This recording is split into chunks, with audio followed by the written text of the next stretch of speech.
Бұл өмірде адам баласы мәңгі емес, бірақ оның жасаған амалдары артында із қалдырады. Сол амалдардың ішінде ең құндысы үзілмейтін сауап. Бұл адам дүниеден өтсе де, сауабы тоқтамай жалғаса беретін игі істер. Әрбір мұсылман үшін бұл үлкен мүмкіндік әрі Алланың ерекше мейірімі.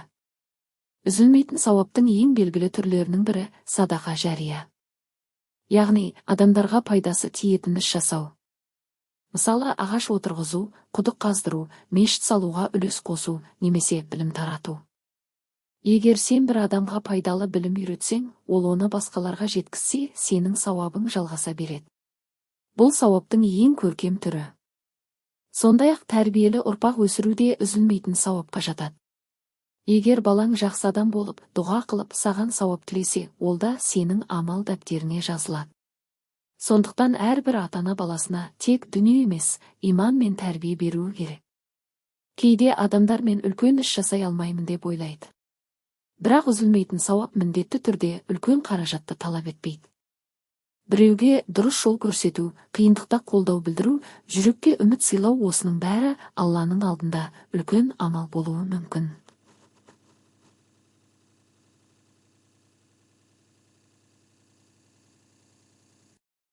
Ең бастысы ниет. Егер сен бір істі шын жүректен Алланың разылығы үшін жасасаң, ол ісің міндетті түрде қайтарымсыз қалмайды. Бәлкім сен оның нәтижесін бұл өмірде көрмейсің, бірақ ақыретте ол сен үшін жарық нұрға айналады. Сондықтан бүгіннен бастап өзіңе сұрақ қой.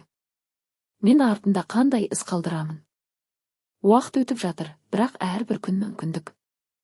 Бір жақсы іс жаса, бір жүрекке қуаныш сыйла, бір адамға пайдаңды тигіз. Сол кезде сенің де сауаптарың үзілмейтін болады. Алла тағала баршамызға пайдалы амалдар жасап, артында игі іс қалдыратын құлдарынан болуды нәсіп етсін. Тіркеліп осындай пайдалы әрі жүрекке әсер ететін жазбаларды бірге оқиық. Алла әр шаңыраққа береке, бірлік, тыныштық нәсіп етсін. Әр үйде күлкі, әр жүректе мейірім болсын. Ата-ана аман, шаға бақытты, дархам. Қиындықтар айналып өтсін, қуаныш пен жақсылық әрқашан бірге жүрсін. Әрбір отбасы махаббатқа, түсіністікке толы болсын. Лайк басып пікіріңізді жазып, жақындарыңызбен бөлісіңіз.